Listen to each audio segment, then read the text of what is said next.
Cinemajaw is sponsored by Overcast, an independent podcast app that embraces the open world of podcasting instead of locking it down. No exclusives, no premium content, no paywalls. Just a great podcast app for everyone. Get it for free in the App Store. And we thank them for their support.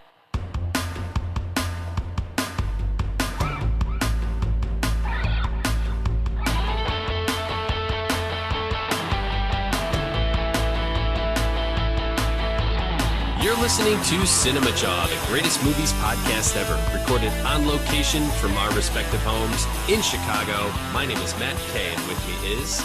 Rye, the movie guy. And this week on Cinemajaw, Matt, we look at married couples, not just regular married couples, but married couples who want to kill each other. Yeah. As we cover our top 5 movies about spouse killing. About spouse... You have a way with words. Killer spouses, can we say? Killer spouses or spouse killing. I like spouse killing. It's like a sport. I had a hard time with this one, so I actually picked a few that don't just try to kill each other, but kill other people as well. Is that okay? That's fine. The idea, too, is that it could be a planned or they're suspected. It's a main part of the movie is that they're suspected, but they might not have actually killed the spouse. Oh, okay. All of those 5 go, but that's what we're going for. It's the last week of Halloween, and it ties in a little bit to other things that we're talking about on the show. So we decided to focus on movies where spouses are suspected or do kill their other spouse. Gonna need therapy after this one. This is going to be a fun one. I got some good movies on my list. Me too. Besides that, we have more going on, don't we, Phil? Oh, yeah, you know it, Rye. We're also going to have a brand new review of the film Rebecca, and we've got some hot Hollywood headlines this week. Plus, Ryan, you will be taking on Phil later in the show in horror/wholesome movie trivia. What the hell is going on here? A, why am I playing trivia? And B, what the hell is Phil doing here? Holy cow. Hey, man, it's the October surprise, I guess. Yeah. I'm sure there are probably people. We should also try and clarify who the hell Phil is. I feel like I think most people know, but there's probably some people who are like, who's this jackass? I agree with you. And I was going to mention probably the majority of listeners listening to this podcast have been around long enough to know that Phil was editor, and you would hear him come out of the Jaw box, which was then changed to the fish tank for many years. And then Phil departed for a while, and he came back to Chicago, and now we hear him all of a sudden again. We're going to talk to him about his journey and where he sits right now when we open up that fish tank. Also, Matt, last week on The Jaw, we were talking gore and gory films. 2 movies were mentioned, both by our guest, John LaFlamboy. Those were Hatchet and Slither. And in the meantime, I caught up with both those films. Some point, I will give you my opinion on both Hatchet and Slither. Nice. Well done, Ryan. Good for you. I'm glad to see you catching up on some of these classics. Classics indeed. So I would say, as I always do, it's a pretty full jaw here, Matt. Jam-packed as always, Ryan. The new Netflix film Rebecca, directed by rising star director Ben Wheatley, set on location in the south of France, stars Hollywood sweethearts Lily James and Armie Hammer, and is a classic tale of class structure, haunting secrets, and romance. It's also a remake of a Best Picture-winning classic 1940 adaptation directed by none other than Alfred Hitchcock. Will Wheatley and Netflix leave you spellbound with their remake, or is taking on the ghost of Alfred Hitchcock just psycho? Mrs. De Winter, may I present Mrs. Danvers? Welcome to Manderley. Never seen a house like this. Oh, I'm sorry. I thought you'd been a lady's maid. This is all very new to me. Oh, I'm sure you won't disappoint him, madam, if that's your concern. We did a lot of entertaining when the late Mrs. De Winter was alive. You can talk to me about her. I have no secrets from you. All marriages have their secrets. Right before I watched Ben Wheatley's Rebecca, I went on YouTube to watch the trailer, just the trailer of the original, only to discover that the whole movie was streaming on the platform for free, by the way, and I went down the rabbit hole. I was only going to watch 5 minutes of it, but I watched the whole damn thing. Wow. It's amazing that a movie that was made 80 years ago is not only still watchable, but it's still gripping and beautiful. Frankly, watching The Maestro only made me want to watch the remake even more. I double featured the two films back to back. I'm positive that the critics with a more upward pointing nose than me will have a hard time giving Wheatley any credit here, but largely I think he's made a successful update that at the very least will shed light on a forgotten classic. Here's the plot in a nutshell for those of you unfamiliar. A young ingenue in Europe is swept up in a romance with a dashing and famous landowner. Then they marry, move to his 300-year-old family home called Mandalay, where she learns that the ghost of his past wife haunts him and the staff, figuratively and perhaps literally. Secrets are soon revealed and loyalties are tested and broken, and the third act becomes a whirlwind of scandal, murder, suicide, and romance, not necessarily in that order. Lily James was perfect for this role. She's so instantly lovable that it was easy to buy the bottle rocket romance here. She's also perfectly balanced between the weak and naive little girl and the strong and confident woman she becomes. Armie Hammer, well, he's no Laurence Olivier, but really, is that even fair? I thought he was well used here, and he has a strong presence on the screen. Purists will poo-poo the changes made to the original, but frankly, I think they worked really well. Wheatley smartly put a little more focus on Lily James's character here, which gave her a much better arc. Also, we have to talk about Kristen Scott Thomas as the pivotal Mrs. Danvers. She was, in my opinion, even better than the original actress, though perhaps one classic cinematography scene was missing from this remake. Is it better than the original? No, it's not. But this is a visually stunning and well-acted classic tale. Rye, what did you think? Was it wrong to take on Hitchcock, or was Wheatley able to make this his own? Wow. I mean, first off, I'm almost embarrassed that Matt did his homework more so than I did and actually watched the original. I have not seen the original Rebecca. It is a blind spot for me. But what I can say about the new Ben Wheatley directed Rebecca is it is beautiful to look at. The locations, the costumes, the sets, even the actors all look perfect inside the camera. I think Ben Wheatley makes the best use he could of what is the biggest budget he has to date to work with. And like you said, Matt, remaking Hitchcock film is never an easy task. And remaking his only film to win Best Picture, that's pretty daunting.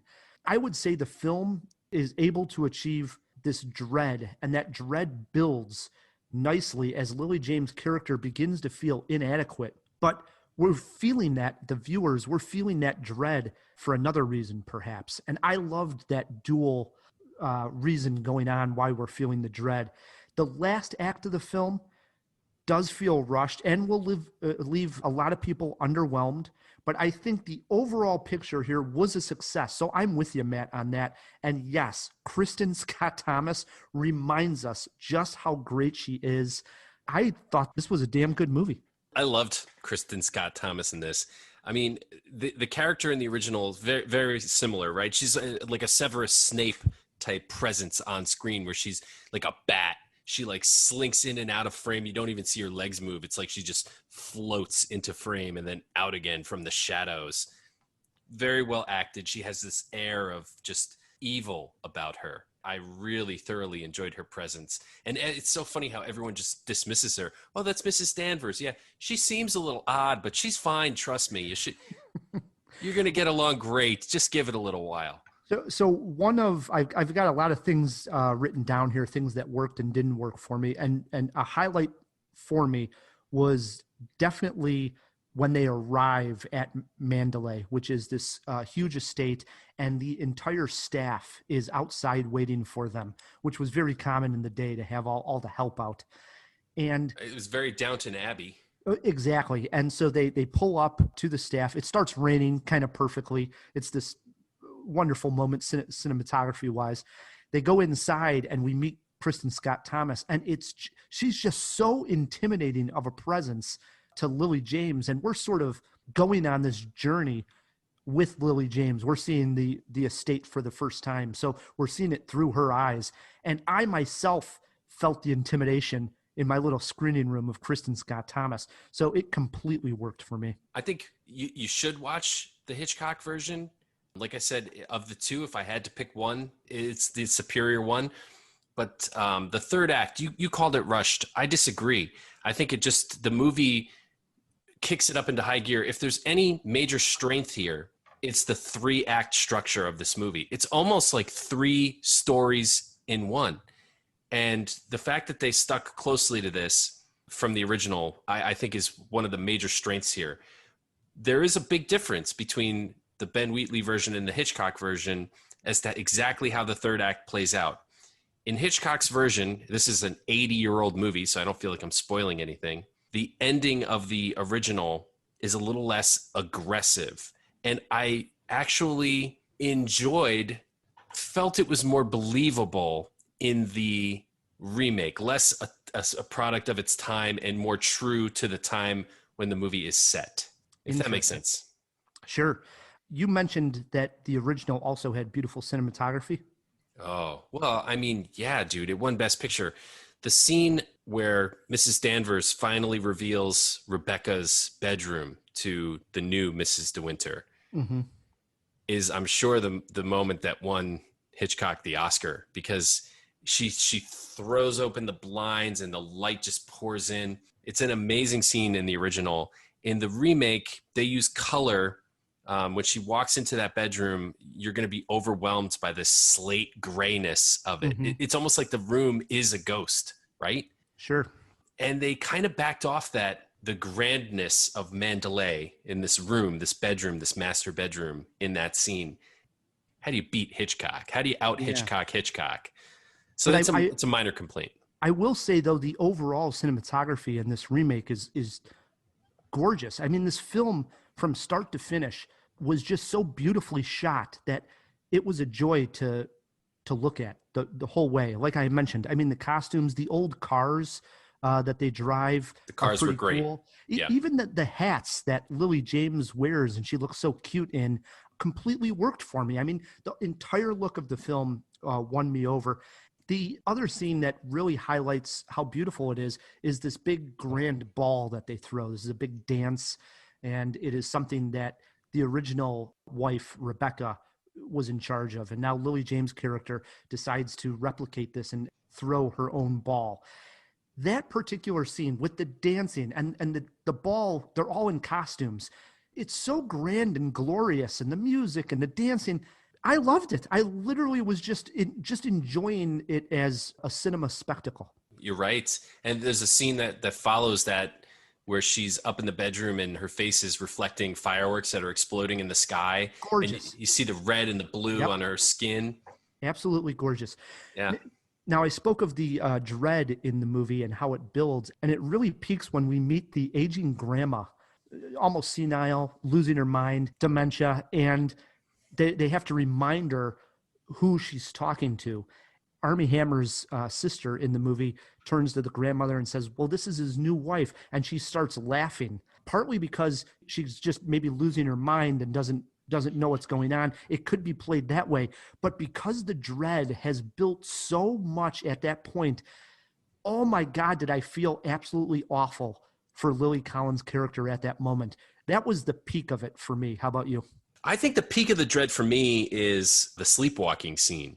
You know, Armie Hammer's character, Mr. De Winter, wakes up and Maxim De Winter goes walking down this hallway toward the West Wing, which we've been told is where Rebecca hung out, right? That's where her ghost's presence is the strongest. And, you know, first of all, sleepwalking is creepy as hell. She doesn't really know. They got married in this whirlwind, and they're still getting to know one another. Just how isolated she is in that scene. And then, of course, Mrs. Danvers swoops in, and yeah, that really freaked me out. I got to be honest. I actually didn't even like the sleepwalking scene. I have that down as a negative for me. A, because it went nowhere. Does he ever sleepwalk again? No. And two, where does this Mrs. Danvers come out of? What is she watching his every move? She got a security camera on him? Is this paranormal activity? Where the hell did she come out of? The house is huge. How Well, does she know he's sleepwalking? That was ridiculous. They show some secret entrances and stuff. Like there's some hidden doors and whatnot. I don't know. You just asked me a very specific question as to when the dread was the highest. I'm not saying it was a great scene, and could it have been cut? Probably, you're right. But it was creepy. Yeah. Best acting in the movie. I think we both are going to say Kristen Scott Thomas. Really the highlight. But I do want to mention one other actress, Ann Dowd, who plays the rich lady Lily James works for at the beginning of the film. I thought was great because there's a little humor involved there. She's completely over the top characterization of a rich lady who is just oblivious to everything that's more or less going on around her. She's like lower upper class. Correct. And I thought she played it perfectly, and it was a good icebreaker into the movie. Yeah, well said. Anything else to highlight? No, I think we hit the high points here. I mean, this is a gorgeous film, well acted. Is it better than the original? In my opinion, it is. It is not, but I think it's worth checking out nonetheless. Movie poster quote? Ben Wheatley, Armie Hammer, and Lily James are haunted by Alfred Hitchcock in a good way. I went with Rebecca looks amazing even when she stumbles. Okay. That's actually pretty good. Yeah, I know it's good. How many Jaws you giving this thing, Ryan? I'm going a solid 3 Jaws. I liked it. I'm in your camp. I'm a fan. Yeah, that's exactly where I landed with it. It's a 4-Jaw movie in a 3-Jaw remake, if that makes sense. Sure. Now, Jawheads, we actually had the privilege of interviewing Ben Wheatley on Cinemajaw, and I don't know what number episode that is. Can we throw that in the fish tank, Phil?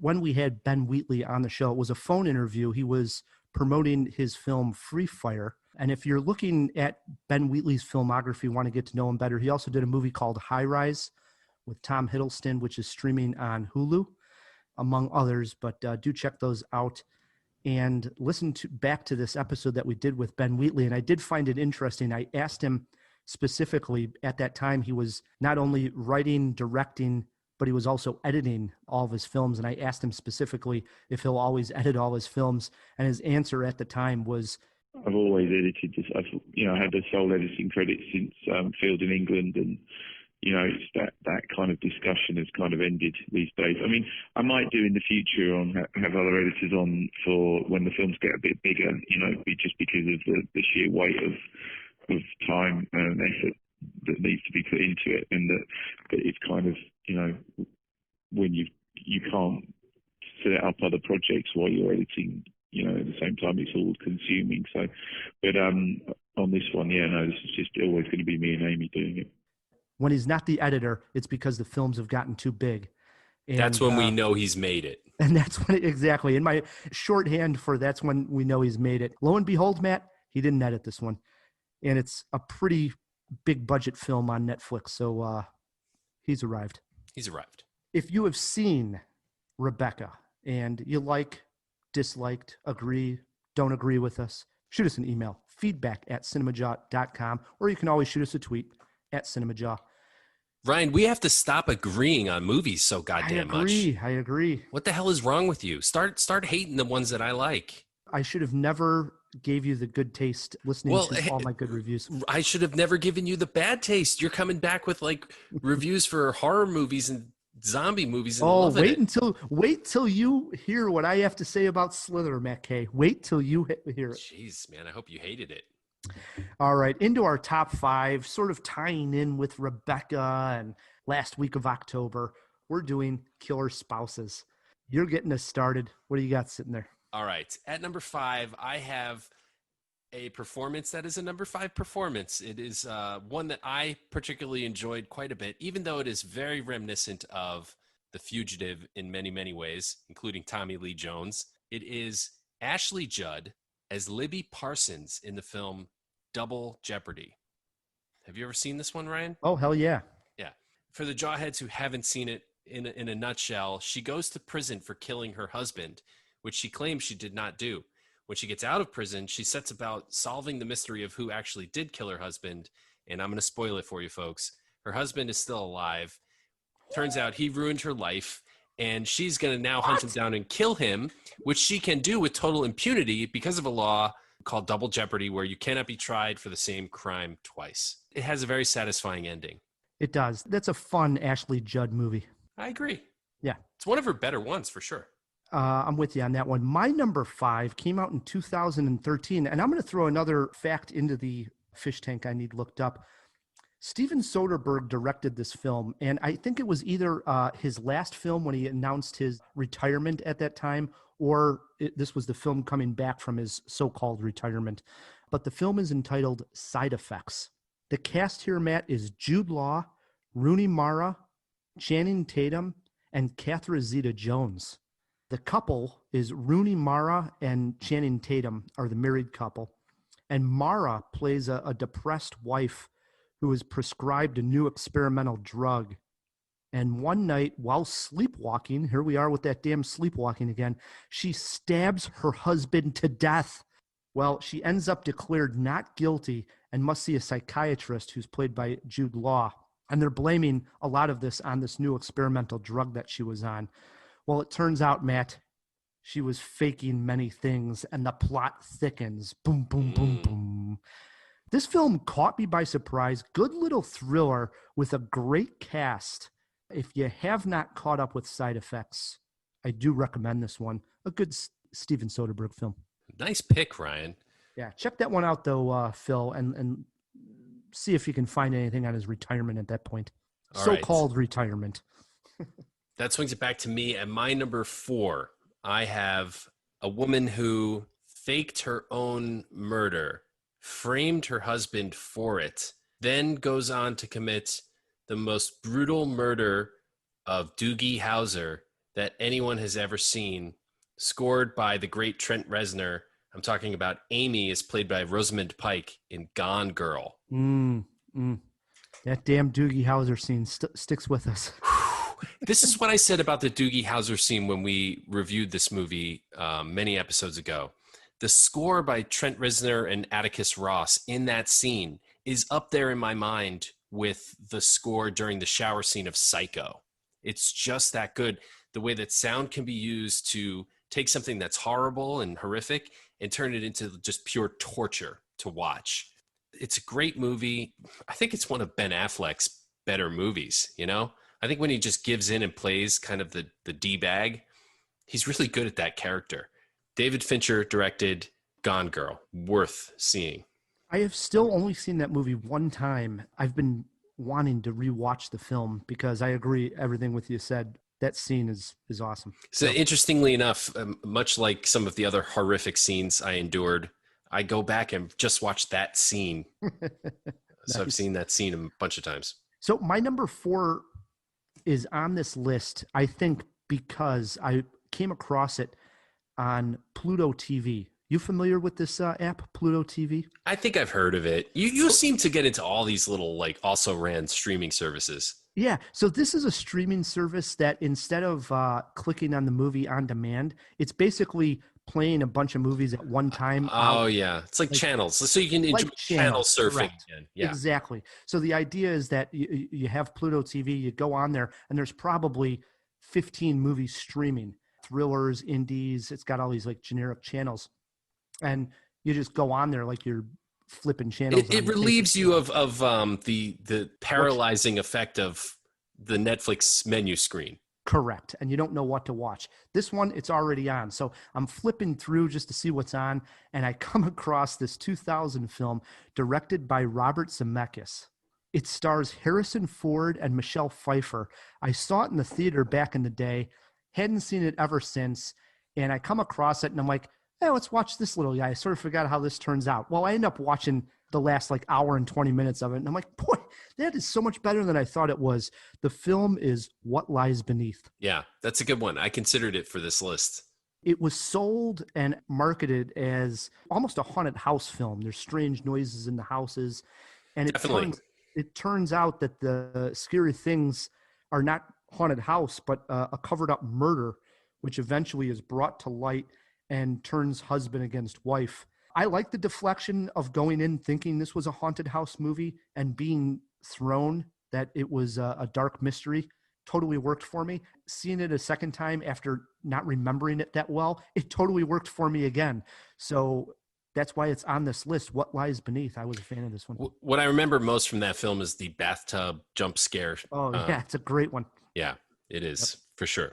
All right, back over to me at number 3. This is where I slot in Jerry Lundegaard from Fargo. Did not even consider this. That's a good pick right there. Yeah, he was trying to have his wife kidnapped and or murdered. Well, kidnapped. Yeah. But things go wrong for Jerry, don't they? He's a bit of a killer spouse, sort of unintentionally, but nonetheless his bumbling and attempt at crime goes horribly wrong. He's played by William H. Macy in Fargo, which won the Best Picture. Frances McDormand, the Coen brothers. Didn't win Best Picture, but was nominated. Oh, and Frances McDormand won the Oscar. That's what I'm thinking of. She did, yes. Yes. So just an amazing movie, and he's a total sleaze. Just a classic film character. That's a good one. I totally missed that one. I like that pick. My number 3 came out just last year, and it's such a fun little movie. I think people should catch up with it this Halloween if you're listening to this before Halloween. 2019, Samara Weaving plays Grace in the movie Ready or Not. Grace is marrying into a wealthy family, and they got their wealth a couple generations before as their grandfather invented and made games, like board games and all kinds of stuff. But there's a curse that is cast on the family. For them to keep their wealth, they must partake in this strange, very strange ritual anytime a new member is joining the family through marriage. And on this particular ritual, the wheel spins to them to play hide and seek, and it is for life and death, Matt Kay. So the family, husband included, is actually hunting down and trying to kill the new wife in the family. It's funny. It's a little gory. It's suspenseful. It's kind of the total package. I remember when we reviewed it, it worked a little bit more for me than it did you, but I think we were both fans. Yeah, it was okay. I like Ready or Not. Decent pick. Decent. All right. Well, it's number 3. All right. All right. I'll accept it at number 3. Into our 2s we go, Ryan. I have to put here the man himself chopping through doors with an axe. All work and no play. Jack Torrance from The Shining, one of the ultimate killer spouses. And the scene, he's coming up the grand staircase with the baseball bat. And he's just like, darling, light of my life, I'm not going to hurt you. You didn't let me finish my sentence. I said, I'm not going to hurt you. I'm just going to bash your brains in. Just going to bash them right the fuck in. Again, a scene I have watched many, many times. It's just brilliant. Jack Nicholson's performance in The Shining is up there, my top 3. If you said greatest performances of all time, I would go with that one. It's off the chain. It's completely unhinged. It's that made Jack Nicholson, in my opinion. No arguments here, Matt Kay. My number 2 pick, Jawheads, is a hidden gem. So pull out the pencils, pull out the paper, write this one down. Came out in 2016, and I love this actress. I think we're all fans of this actress, Florence Pugh. Yeah, she definitely. Little Women. She was in Midsummer, which is coming up a ton, and she's about to be in Black Widow whenever that comes out eventually. Yeah. In 2016, this is the film, if you go back, that really highlighted Florence Pugh, sort of thrusted her into superstar. The film is called Lady Macbeth, and Florence Pugh plays Catherine, who's in a loveless marriage on a small estate. This is circa like 1865, and her husband and her husband's father leave on business. At this point, she begins an affair with a man who works on the land. Everything now all of a sudden has opened up. Her life is happy and has meaning, and things seem right. Well, her father-in-law returns home and is suspicious right away. And let's just say Catherine takes care of the issue. Then her husband comes home, and well, let's just say Catherine takes care of the issue. Things get more twisted. This is a dark tale. It's extremely well acted, beautifully lit, many candle scenes, and it has an ending that will leave you utterly shocked. Lady Macbeth is the name of the movie. Florence Pugh, seek this one out. It's a hidden gem, and I love it. Is it very violent? No, not violent in that gore factor, but it suggests things. You know, I mean, there's definitely some twisted thinking going on in the movie. That's all I'll say. Shocking ending? Shocking ending. You'll like it, Matt. Okay. Lady Macbeth. Yeah, All not gory at all in the sense of these, Ready or Not. Nothing like that. Florence Pugh is like my favorite new star. So I'm definitely down to go back and see where it all started. All right, into our number ones we go, Ryan. And I thought about this one long and hard because it's really easy to put this movie into a ton of lists. And I know that I have. If you cornered me and said, what is your favorite movie? I would answer this movie. Oh, but this is weak sauce, man. is it weak sauce? Is yeah. it? Is it? Shawshank. Yeah, Shawshank. But Andy Dufresne, he's the best killer spouse, right? Yeah. All right. You want to hear my honorable then? What I was going to go with? What were you going to go with an honorable? I'm sure it's better. Mickey and Mallory from Natural Born Killers. Yeah, stick with Shawshank. Stick with Shawshank. All right, Andy Dufresne. Need I say more? Yeah, you've said enough. You've talked about it too much. We got to put that one in the jaw box, never to be talked about again from you. Retire it. Yeah, is that a done deal?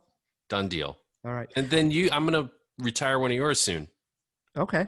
You All right. tell me when. All right. My number one, I went with actually a heavy hitter too. This is an absolute classic. Now thought of as one of the classic film noirs of all time. 1944, Double Indemnity. Never seen it, but I am aware of it.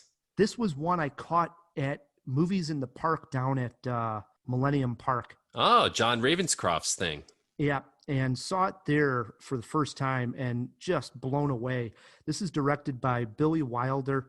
The plot has to do with an insurance payout called the Double Indemnity, which means double payout for a spouse when their husband or wife dies in an accident, such as falling off a train. Well, a murder takes place. Because that happens all the time. Yeah, right. A murder takes place, and a couple thinks they've gotten away with it, but a claims adjuster who is looking out for, I should say, phony claims is on their case. This, Jawheads, it would be a perfect Sunday afternoon watch, especially when it gets cold out. One of those old movies, black and white. It is sort of the grandfather of film noirs. A lot of people say this is sort of the gold standard of film noir. A terrific film all the way around. It's one of those that looks great. The story's wonderful. It's a movie that you watch and you realize that so many other films are inspired by this particular movie. And I love when that happens. Can't say enough good things about it.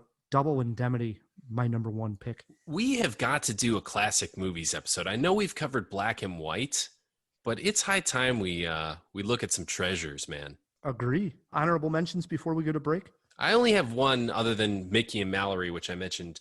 Similar, another Bonnie and Clyde type situation here. Clarence in Alabama from True Romance.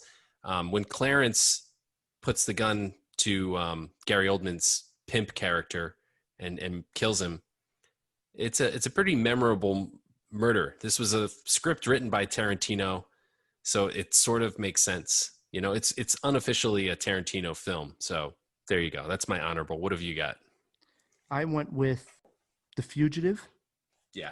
Natch. Right? Yeah. And technically Inception is somewhat about, he's causing the death of his wife. There it is, by the way. Retire Inception, Ryan. Okay. That's easy for me to do. Yeah.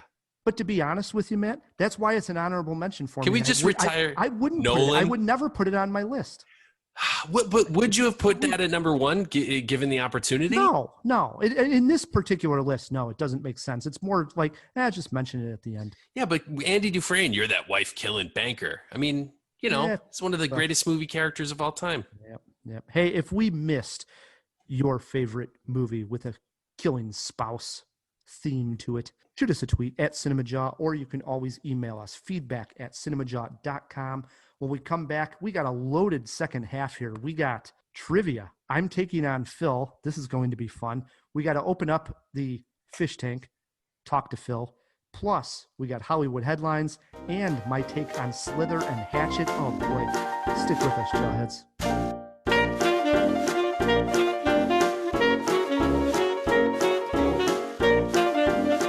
To conclude our month-long celebration of sci-fi horror, we bring you this, perhaps the greatest science fiction horror scene of all time, from the 1931 version of Frankenstein from Universal Pictures.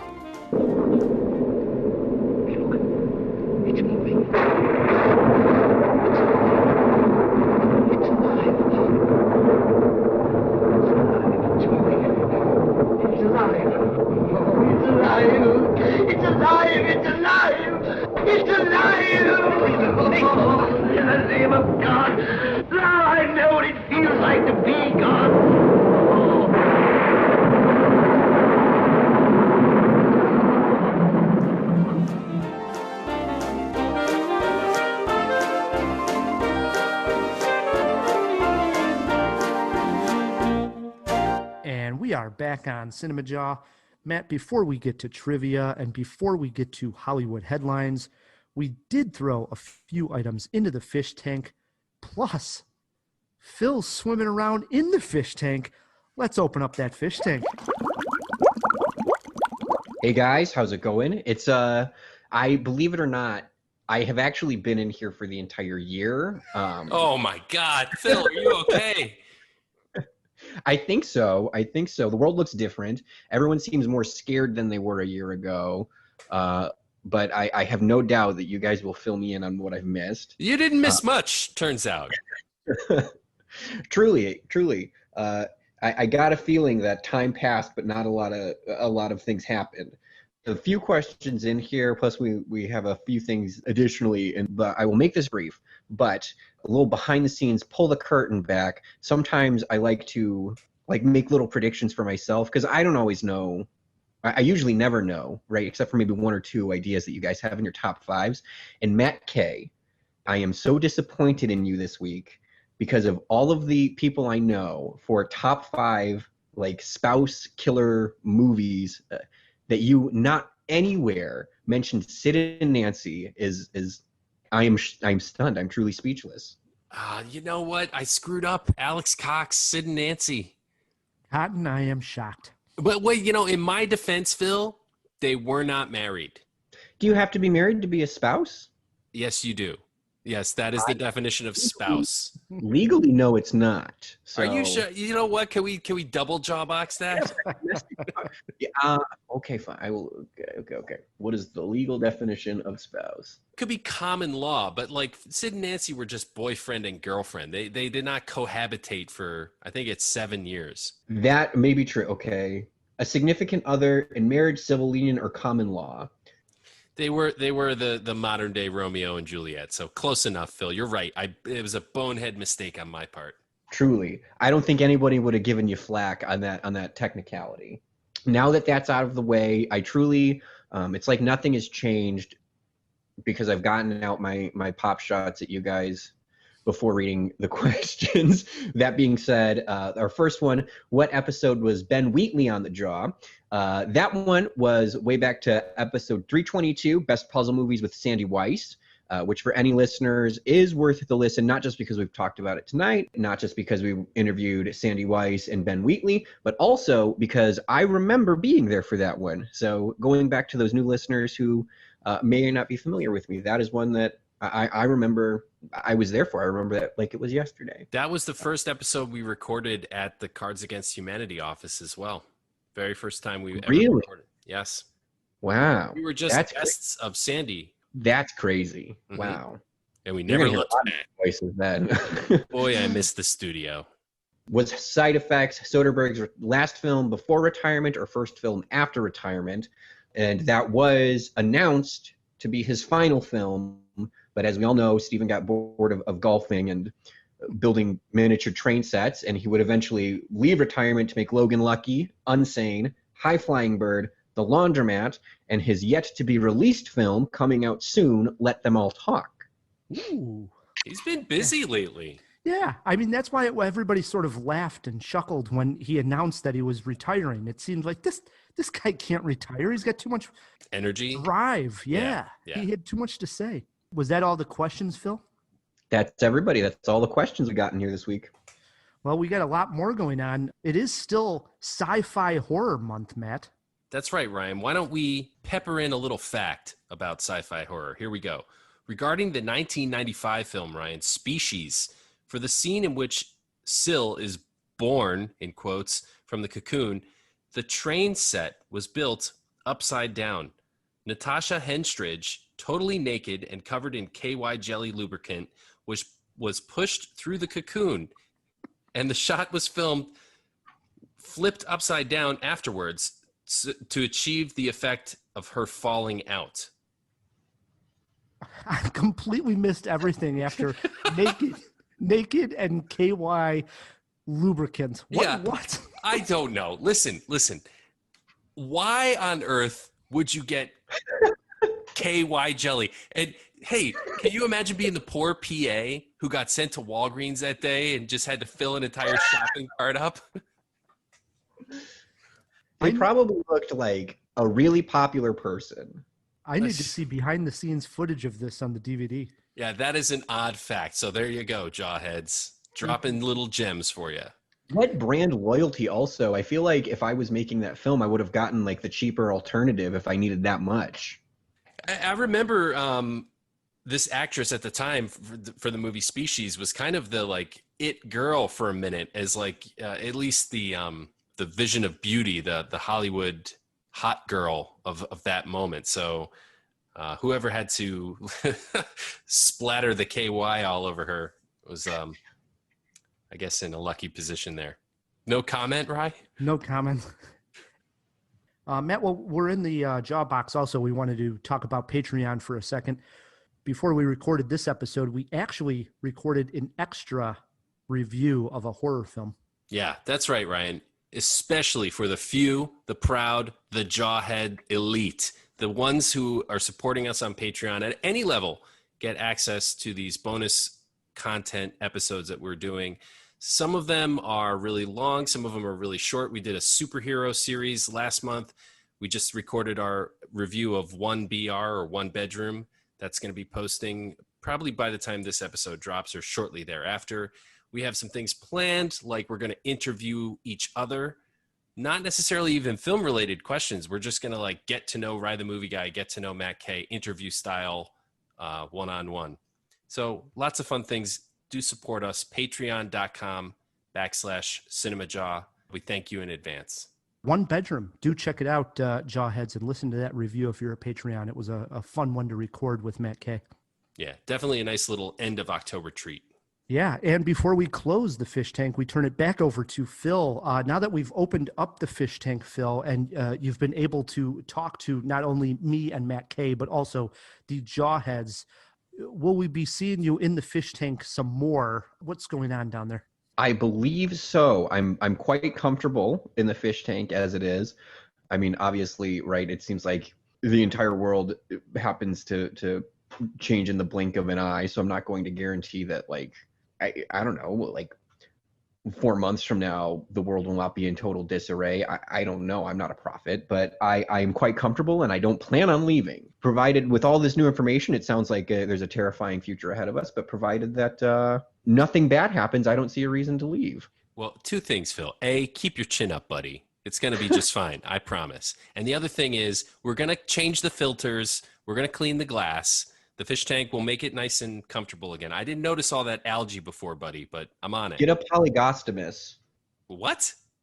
Polygostomus. It's like those little... algae eaters. Yeah. Yes. Thank you, Ryan. Have you guys noticed that axolotls are all over the place all of a sudden when I didn't even know what an axolotl was like 2 weeks ago? All right. We got to close this fish tank. Let's close this fish tank. Sounds good.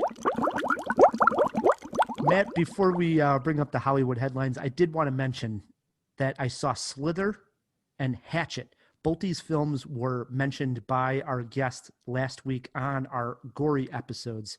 And I'll start with Hatchet. Very fun, comedy horror, gory, but if you were looking at the full spectrum of how gory is it compared to how funny it is, the needle lands more on the humor side with Hatchet. And while that's fine, took away a little bit of the gore. It wasn't as scary or as gory for me. That's But fair. I did laugh, and I enjoyed it. 2.5 Jaws for Hatchet. Whoa. Fan. The next morning, I put on Slither. First time watching this movie.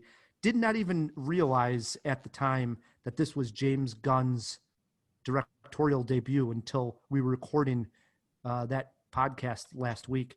And Matt, I was blown away with how much fun Slither is. Truth be told, Jawheads, had I seen Slither prior to recording the podcast, it would have been my number one gory film.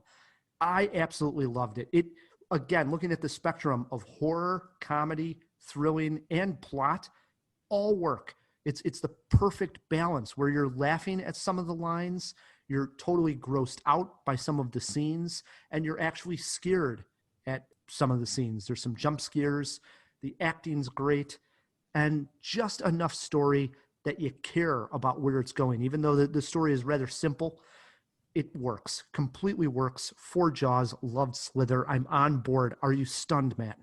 I am stunned. It's like you've been replaced, Ryan. I swear to God. You're a zombie. You're a pod person. Maybe I have an alien that slithered into my body. It's a disgusting thought. So that was my makeup.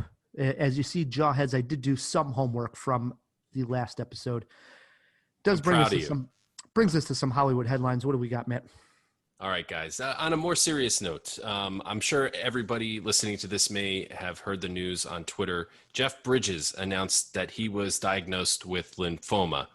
And he wrote this: as the dude would say, new shit has come to light, man. I've been diagnosed with lymphoma. Although it is a serious disease, I feel fortunate that I have a great team of doctors and the prognosis is good. I'm starting treatment and will keep you posted on my recovery. Yeah, it's always crushing to hear one of your favorite actors or actresses, someone that you admire and look forward to seeing their new works, come down with a disease like this. But I think the way he announced it on Twitter and talking about the dude, I think everybody sort of felt a little relieved. Like, you know what? He's in good spirits, and that's a huge thing. You got to be positive. You got to have good spirits, and you got to have a good team around you. Hopefully they caught this thing early enough, and he can fight this thing through. Yeah, definitely. Thoughts go out to him from Cinemajaw for sure. All right, Ryan, here's the next one. Switching gears. Well said. Jared Leto is going to return as the Joker in the Justice League Snyder Cut. That's interesting. Wait, but Joker wasn't even in the Justice League, right? That's correct. He doesn't appear in Justice League, and now he's going. What is going on with this Snyder Cut? Let's just throw everybody in there. I don't know, man. It just keeps getting weirder and weirder. So I can't wait to see the Snyder Cut. It's going to be like 9 hours long. Yeah. Speaking of superheroes, the Spider-Man Far From Home sequel could be the live-action Spider-Verse Marvel fans have been waiting for. Sources of multiple international outlets have hinted that the new Tom Holland Spider-Man movie could see Tobey Maguire and Andrew Garfield, who have previously played the Spider-Man in standalone franchises, in one frame. To top it off, the news of Jamie Foxx reprising his role as Electro from 2014's The Amazing Spider-Man 2 in the upcoming Spider-Man movie only fueled the rumors. I don't know. I mean, I get the idea and the appeal of this Spider-Verse, and this, Jawheads know, this was completely new to me when I saw Spider-Verse, that there was even such a thing. What are we talking about? 2 years ago that movie came out, and I was such a fan. So I'm a little intrigued by that, but I don't think that's the right way to do a live-action Spider-Verse. But at the same time, I do like the idea that Jamie Foxx is reprising his role when that was technically a different Spider-Verse in itself. I do like that. But the idea of Tobey coming back and Garfield, not so much. How do you guys feel? one kind of negative on a spider. I think that's a little too fan servicey. But I'm more curious. Wasn't it like what, maybe like a year and a half ago when there was like all that Disney and Sony competition for the Spider-Man franchise? This may be something I throw in a late jaw box. I remember specifically Frank was there for this, where Ryan was so pro the Sony Spider-Man movies, but that he is now down on this idea baffles me. I don't think Ryan even knows enough to be pro or con on the He was Spider-Man. pro. That's what I'm saying. I remember this moment because it was you, me, and Frank teasing. All of us like, Ryan, shut up, dude. Yeah. I actually did a little like Instagram video animation on this, and the tagline was, "What a bonehead a-hole thing to say," because it was. All right, Phil, all right. I missed you, Phil. I really did. All right, stop ganging up on me here. And Matt, what's your take on this Garfield, Tobey Maguire Spider-Verse rumor? Brilliant. I think it is amazing. What a cool way to combine all the fans into one, because at the end of the day, there's going to be people who say, well, I think Tobey Maguire was the best, like my wife, for example. And there's going to be people that say, I think Tom Holland is the best, like my son, for example. And then there are the oddballs who actually think that Andrew Garfield was the best. There's none of those. None of those. There are. They exist. None. They're out there. So I think by bringing them all in to say, hey, all three of these characters exist. They still exist. It doesn't have to be one or the other. All three of them can be together. They're all Spider-Man. Brilliant. I think it's brilliant. And rebooting Jamie Foxx, also a smart move, because he's a very, very bankable actor. Yeah, especially after Project Power. All right. Those were our headlines, eh, Matt? That's right, Ryan. Those were our headlines. You hear the music, Jawheads. That can only mean one thing. It is time to play some movie trivia. Wait, Ryan. I'm actually going to host the trivia this week. Yeah, the topsy-turvy jaw. Yeah. I'm the host, goddammit. That's right. You're going to be taking Phil on. You're going to be taking Phil on this week in horror/wholesome movie trivia. The questions are going to be about either a horror movie or a wholesome movie. Phil, since you are our returning guest here, producer, you get to decide if you want to go first or let Ryan go first. There are steals if you don't know the answer. And there are, of course, one lifeline each. You get a help me out, Matt. I'll think of a better name for that later. Normally, I'm going to veer a little bit here. I normally have this strategy where you always go first. But we said it's a topsy-turvy jaw, right? I'm not going against Matt Kay, which, just for the record, when I agreed to come back, no one told me these terms. And I feel a little blindsided now that it's Ryan. Why? What are you saying, Phil? Like he's going to be better at trivia than me or something? Of course. That's what he's saying. Absolutely what I'm saying. And I'm not as familiar with the mental state Ryan is in during trivia. I think that's what he's, it's like a new game of poker. All right. I can read Matt Kay's signals pretty well. But anyways, I also, here's what my thing is. I heard, okay. You are overthinking this, pal. Unlike some of the other guests, I do have a benefit in that, let's just say I have sources within the Cinemajaw echelon. So I think I'm going to defer and have Ryan go first this time. All right. Fiddle defers. Sounds like you two have been talking. Go ahead, Mekke. I have not. I am not. Oh, yeah. Okay. No. There is nothing. Hey, cards are stacked against me, guys. No, I have no idea what Phil's talking about. There's Right. nothing going on here. Yeah, yeah. I swear. Grinning. You guys, you have cameras on your faces. You're both grinning. It's a fun podcast. I don't. Grinning that he's red. He's red and he's grinning. I don't know what Phil was talking about, to be honest. Right. All right, Ryan. First question over. First question over to you. This is on the up and up, I swear. In Rosemary's Baby, everyone loves Rosie, but what actress played Rosemary? Ooh, what actress played Rosemary? Married to one Woody Allen. We are going with Mia Farrow. That is correct. He's on the board 1-0, Rye the Movie Guy. Phil, next question is over to you. What was the first feature-length animated movie ever released in America? Phil is a big fan of animation, as long time Jawheads will recall. I have to imagine I'm 98% certain that it was Sleeping Beauty, and then maybe 2% overconfident. We'll see if I'm wrong, but that's my answer: is Sleeping Beauty. Damn it! I'm sorry, Phil. That is incorrect. Ryan, get a chance for a steal, eh? Get a chance for a steal, and I'm very shocked that Phil didn't know that one. I am not the animation expert, but I, in my head, am going to go with Snow White.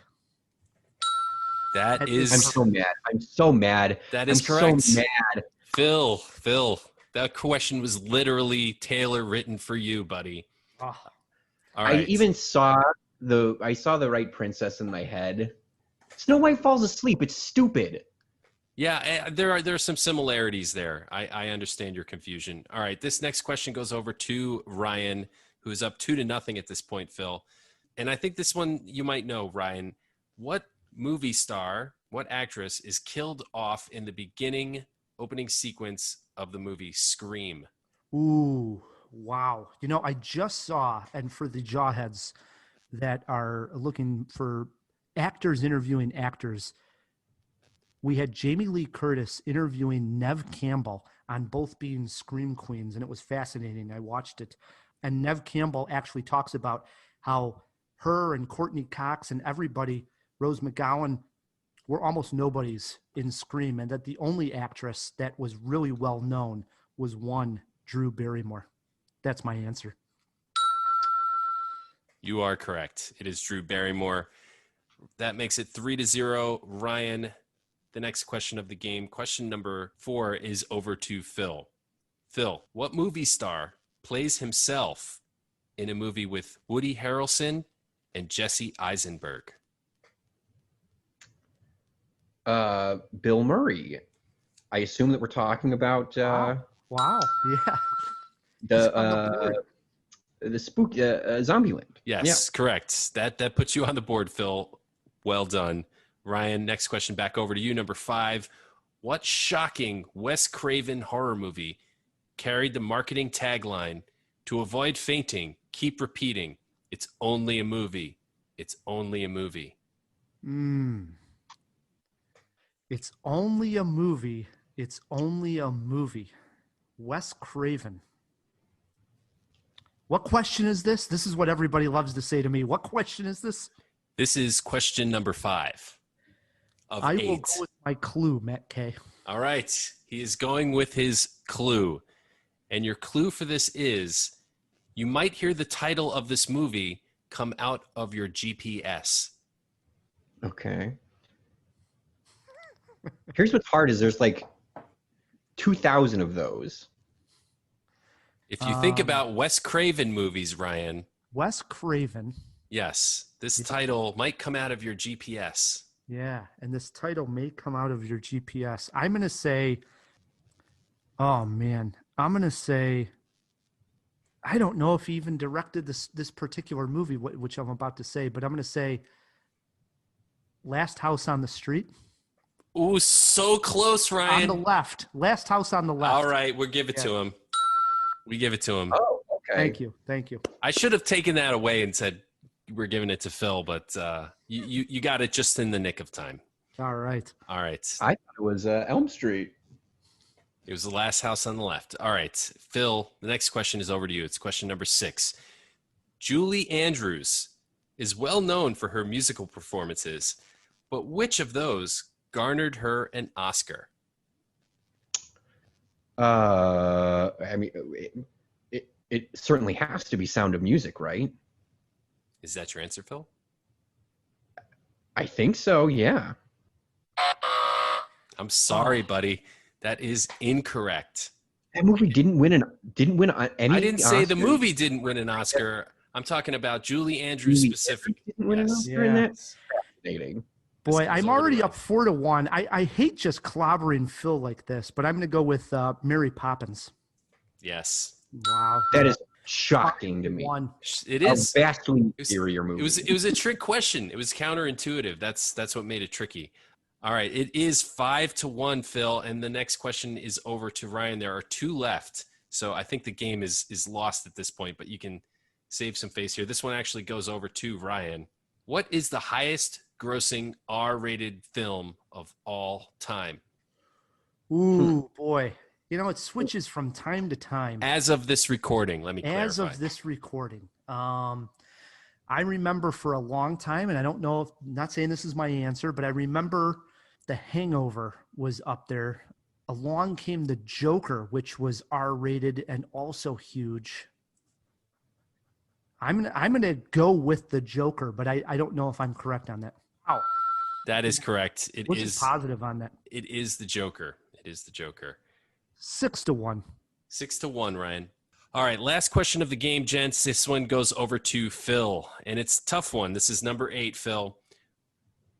There are 6 horror films, only 6, that have ever competed for an Oscar. Name 3. Oy vey. I was going to make Ryan name all 6, so you get to only name 3.